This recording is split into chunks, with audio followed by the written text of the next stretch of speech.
Hello, this is Stephen Nojiri and this is another Tada Genji tradition video. This video is number 3 in the Kusunoki Ryu Shinobi series. Video 1 was a history or the context of Kusunoki Ryu Shinobi, the where, the why, and the how. Video 2 was the basic breakdown of what is Kusunoki Ryu Shinobi and how does it fit into Kusunoki Ryu espionage. This video, the third one, in this one, we'll do a brief overview of how Kusunoki Ryu Shinobi arts compare and contrast to other schools. We'll look at Natori-ryu, Koshu, Hoju, Koga, Yoshitsune, etc., etc., etc. It's going to be a very brief overview, so don't get too excited. But we will look and compare and contrast some. We will also look at how Kusunoki Ryu's intentions and teachings don't really match well with Edo period practices, but overtly, but how it still works out in some instances. And hopefully by the end of the video, it all makes sense.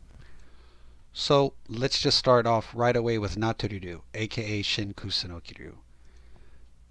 Natori-ryu is absolutely an inheritor of some of Nankiryu, which is Kusunoki Fuden and Yui Shosetsu school. So there's no question about that. Natori-ryu, Shin Kusunoki Ryu, absolutely contains some Kusunoki teachings within it. However, the material as taught in Natori-ryu doesn't match the Kusunoki main line. It's been altered and changed. And this is probably due to a mixture of Natori's mixing and meshing of Kusunoki teachings with other traditions, and due to the philosophical trends of the time. For example, in Natori-ryu, the 6 shinobi are reduced to 5 spies and shinobi. And that shinobi is still often called the Dako or the Dako no Shinobi. However, interestingly enough, in the Natori-ryu text called Ipeyoko, the commentary in the spy section uses the term Dako no Kanja as a type of spy used by Masashige. So the commentators, which come later on in the 1700s, the commentator is actually even sort of taking the Dako no Shinobi and in so many ways making it Dako no Kanja. So there's a lot of interesting philosophical shifting and changing taking place there. But anyway, Natori-ryu overall does seem to waver on how it wants to resolve the ideology of something being a Kanja or a Shinobi. Or is it a spy or is it an infiltrator? Is it a Kanja? Is it a Shinobi?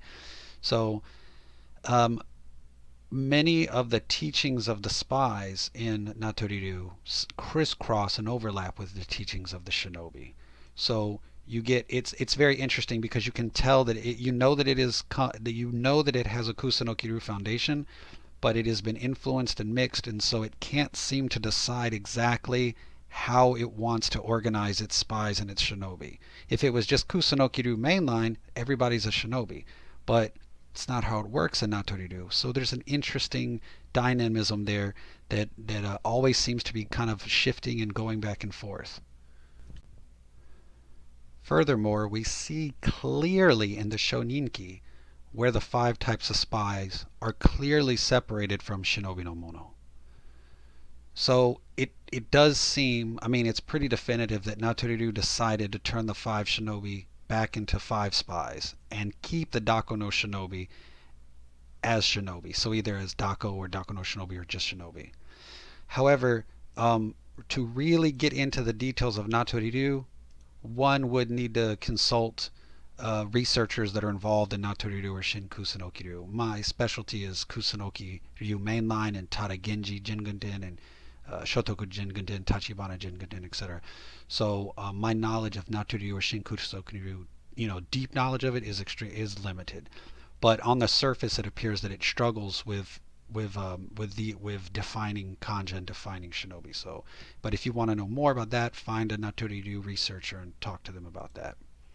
Next, we're going to talk about Koshu-ryu, and this will be very, very swift and quick.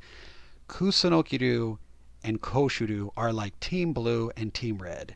Kusunoki-ryu is about espionage and peaceful negotiations and guerrilla tactics, and Koshu-ryu is about the war of attrition between large armies, right? So Koshu-ryu also has a lot of material based on the militarized thieves, and I've made videos.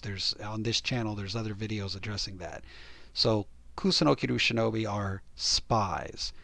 Koshuru shinobi are oftentimes militarized sneak thieves. So these two traditions don't really have anything to do with each other. So not really any connection between the Kusunoki-ryu shinobi and the Koshuru shinobi. Now we're going to take a look at Hojo-ryu, and Hojo-ryu is going to come up now, and it's also going to come up again because it is a great example of the philosophical trends of the time period. So Hojo-ryu. So you have a man named Hojo Ujinaga who wishes to merge Kusunoki-ryu and Koshuru into some kind of hybrid system, and the result of that is he makes Hojo-ryu. But Hojo-ryu clearly shows the marks of being a hybrid. There's a lot of bending and twisting and dropping and adding. It's clearly been high. It's clearly the result of trying to bring two separate things, like two very different things together. So anyway, in Hojo-ryu, the shinobi, and I made a video about this earlier as well, the shinobi is taken back to the six secret teachings. So, I mean, the Hojo-ryu manuals literally quote the six secret teaching kanji for kanji. And the shinobi is taken back and turned simply into the eyes and ears scout. So in Hojo-ryu, all espionage is given to the 5 spies, and shinobi simply refers to long-range recon scouts or, signal communications officers that work behind enemy lines. It's a very, very different role and very different set of actions between Hojo-ryu and the mainline Kusunoki. It's almost a retraction or a very strong reversal of Kusunoki-ryu's intentions. Next up, let's compare and contrast with Yoshitsune-ryu. Yoshitsune-ryu was really like a brother school, like a cousin or a brother to the Kusunoki-ryu main lines. And it shares many of the same ideas. And while having its own identity and its own specifics, the idea that shinobi are espionage agents was pretty much maintained for the most part. The head of the school was actually hired to be a shinobi captain with a shinobi team under his command. However, this is a problem ultimately, though, because the role of shinobi waffled and wavered in the 1600s. We're going to talk about that in some upcoming slides. The role of a shinobi is ultimately in decline, and so the demands of the Edo period's concept of the shinobi as a job seems to have had some impact on Yoshitsune-ryu's views over time about what a shinobi was. Like I said, we'll look at that in some more upcoming slides, but there's a big difference between what a tradition teaches a shinobi is and what the government hires people for. And this difference impacts a lot of the teachings at the time. Next, we're going to look at Shotoku Jingunden or Tada Genji Jingunden. And basically, the relationship with the Jingunden, whether it's Shotoku or Tada Genji, it's always one of maintaining the original Jingunden, but bringing in and adding new ideas. And this dynamic is actually best displayed with the Kusunoki-ryu main lines. So basically, Kusunoki Masashige studies the Jingunden, right? Shotoku Jingunden, Tada Genji Jingunden. He studies Oe Genji traditions, Tada Genji traditions, etc., etc. And then he creates Kusunoki-ryu, and then his descendants create, the next phase of Kusunoki-ryu, etc., etc. And then, especially in the Aizu domain, the Shotoku Jingunden sort of really interacts well with the Aizu domain Kusunoki students, and basically shares a lot of that information. So the relationship between the Jingunden and Kusunoki-ryu is basically it's just a back and forth. It's a circle, really. One gives one information, and then it does something and gives it back, and then there's a real give and a give and take kind of, or a give and receive, a circle. Imagine it's a very circular relationship where information flows back and forth very freely. So next, let's look at like Iga-ryu or Koga-ryu, and specifically on Koga-ryu because so first and foremost, let's make this very clear. Iga and Koga are not Kusunoki-ryu, and they don't really match. Okay, there are some similarities in the mechanical techniques, but Iga is Iga-ryu, Koga is Koga-ryu, Kusunoki-ryu is Kusunoki-ryu. Kusunoki-ryu is not Iga-ryu, it's not Koga-ryu. These are 3 separate things. Let's be very clear from the beginning about that. But to compare and contrast appropriately, let's do diligence and go through some points. First, it is very possible that Igaryu may have been influenced by the Issei Kusunoki family and some other second Southern Court loyalist living in the Issei region. It's possible. It's very possible. Two, the founder of Akutagawa Ryu, which is a Koga system, the founder of that system was a student of Kusunoki Fuden. So it's highly probable that a lot of Akutagawa Ryu ninjutsu is actually Kusunoki Ryu ninjutsu. Three, there are documents involving a man named Kimura Sensei, Koga-ryu, and it mentions, in these documents, there are brief mentions of the Great Liberation in 2 phases, Shinobi beginning with Emperor Jimmu and the Age of Gods, things like that. That true shinobi are spies and have nothing to do with militarized thieves, etc., etc. These kinds of points lean heavy toward a Jingunden or Kusunoki-ryu influence. So there's actually an English translation of the Kimura Sensei documents. The book in English is called Iga and Koga Ninja Skills. So if you happen to have a copy of that book, it's actually a pretty good book, to be honest. And I'm not trying to hawk it. I'm just saying if you have the Iga and Koga Ninja Skills book, in there you will see that Kimura Sensei drops a couple, it's not a lot, but occasionally there's some Kusunoki-ryu or some Jingunden mentioned in that book, here and there. And I find that interesting that he's mentioning Jingunden or Kusunoki-ryu things. But this also ties in with point number 4, which is kind of interesting because it seems that the Aizu domain Kusunoki-ryu and the Natori-ryu both speak very favorably of Koga-ryu.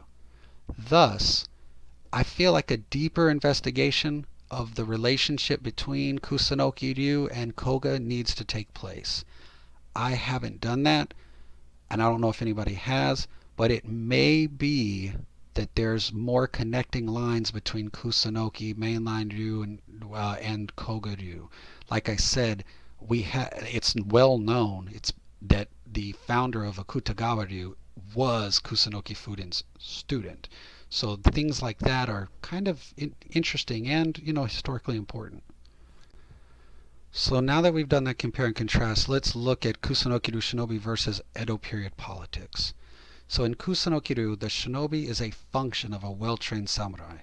While non-samurai can be shinobi, the true shinobi, the actual shinobi, the intended shinobi, that is the person who's fully trained in the techniques and the esoteric aspects. That person is samurai. So, ashigaru and commoners can be temporary shinobi, and they are the samurai's assistants, or the samurai has gathered some ashigaru or gathered some commoners.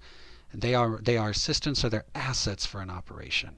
You may have like a waitress at a diner who's serving as a temporary shinobi, a temporary spy for you, or something like that. You have all of these temporary assets that can be temporary shinobi, but the real spy, the real shinobi, is the loyal and well-trained samurai sent to conduct the operation by their lord. Okay, and remember, the type of shinobi are not just nouns, they're verbs, meaning that it's a samurai who conducts a type of shinobi as an action. However, this does not match well to Edo period politics. In the Edo period, shinobi is a specific job. According to the Tokugawa shogunate, shinobi is a job.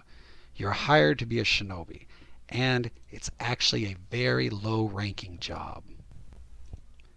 The Edo period job of shinobi is essentially going from a covert infiltrator or some kind of covert shock trooper, such as employed at the Shimabara Rebellion, the Shimabara Revolt in the 1630s, to being a low-level, not even samurai anymore, but doshin, ashigaru level job, right?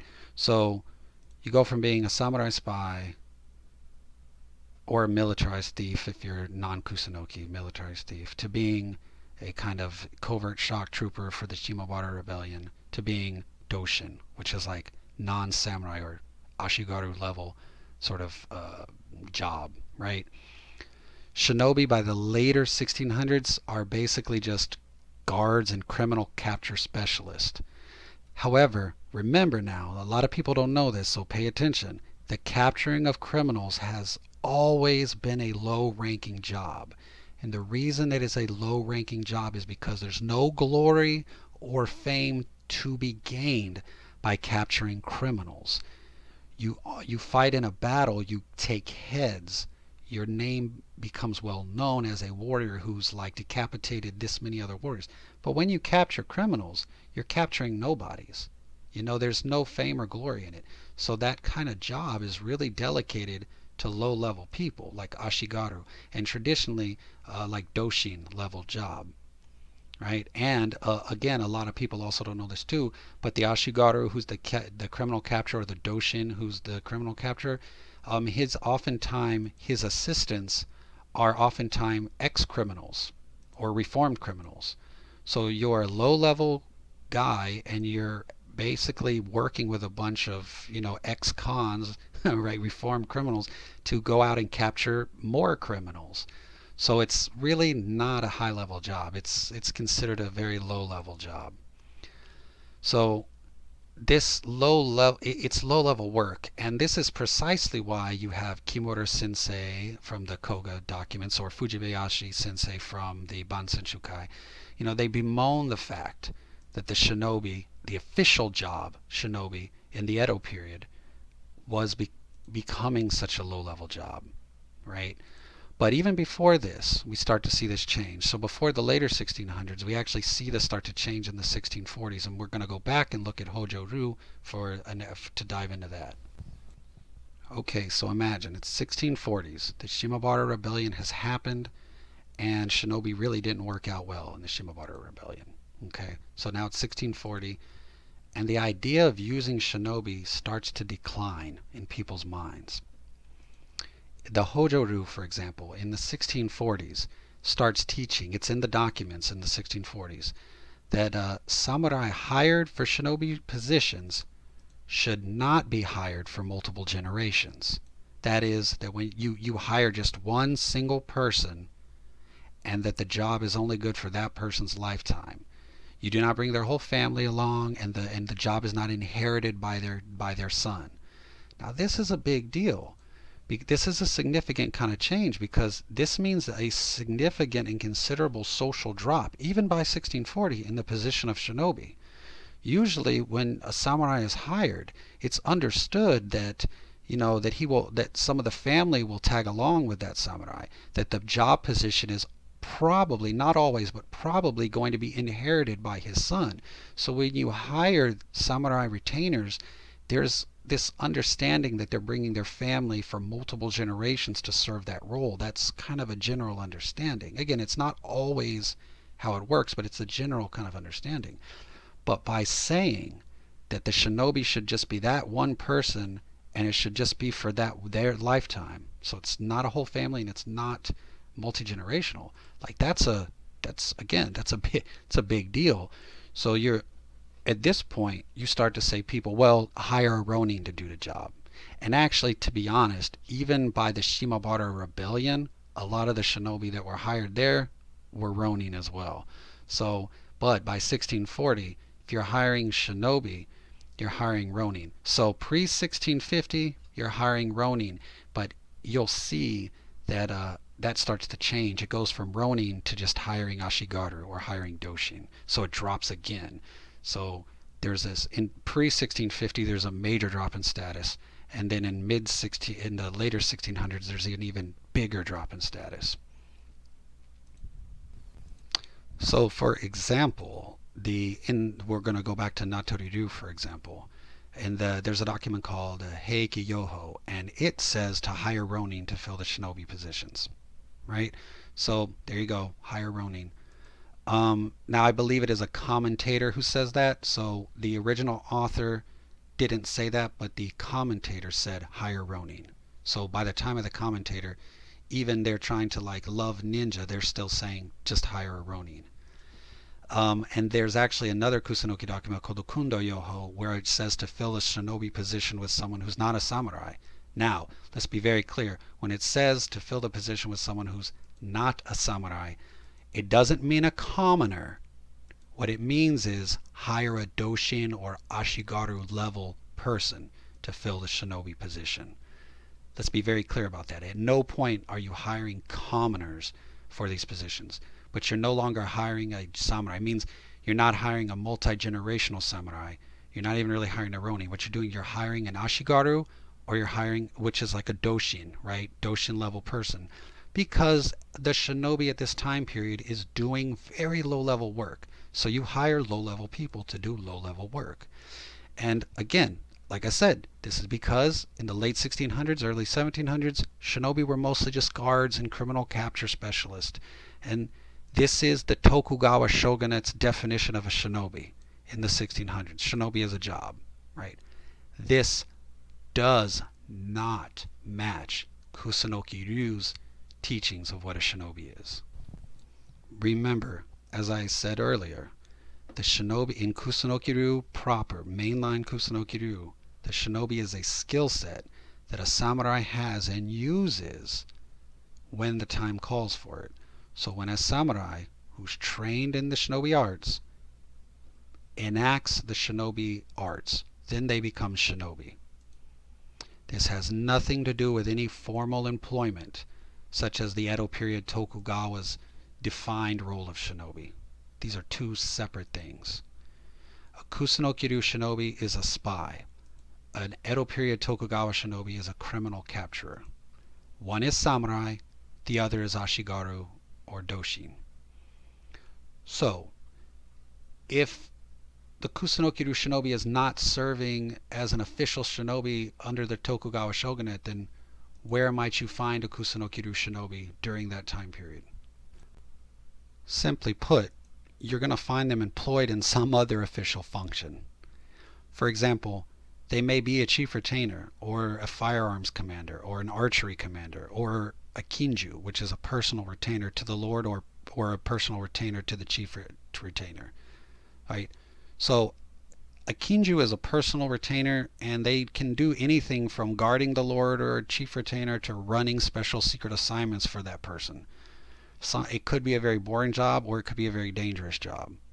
But a kinju is a great example of where you could and would and do find Kusunoki Ryu Shinobi in the Edo period. They're not serving as an official Shinobi because it's a very low-ranking job. They're serving as things like kinju, and they use Shinobi arts during their assigned task. For example, let's look at number 2. A scholar of the Aizu domain Kusunoki Ryu named Inami Yoshimichi in 1670s was actually assigned to spy on the Date clan, which is in the Sendai domain. He engaged in this plot. He spied on them, and he also engaged in a plot to quietly subdue the Date when the shogunate thought the Date might try to rebel in the later 1670s. He used Shinobi arts, the Kusunoki Ryu Shinobi techniques, but Shinobi was not his job title. So he wasn't officially, as his job title, a Shinobi, but he used Kusunoki Ryu Shinobi no Jutsu during his assignment. That is where you would see a Kusunoki Ryu Shinobi. Alright, so this brings the series to an end. Video 1 was the history and the where and the how of Kusunoki Ryu Shinobi. Video 2 is a brief look at the what, the basics of what is a Kusunoki Ryu Shinobi. And video 3 we looked at very briefly of why Kusunoki Ryu Shinobi has to be understood within its own context, and don't try to understand it with the view of an outside system. Right? So we looked at how it doesn't match other systems' understandings of Shinobi, and how it doesn't even match the Tokugawa shogunate's concept of Shinobi. So, and that's it. So if you have any questions, comments, concerns, whatever, please don't hesitate to contact me or post in the comment section below. And that is it for this video. As always, these videos are meant to be brief, and they are meant to inspire you or to give you a starting off point. The material in this video is copywritten by me, so please do not steal this material. Please do not take it. Please do not copy it. Again, I hope it inspires you. I hope that it sets you off on your own investigations and explorations.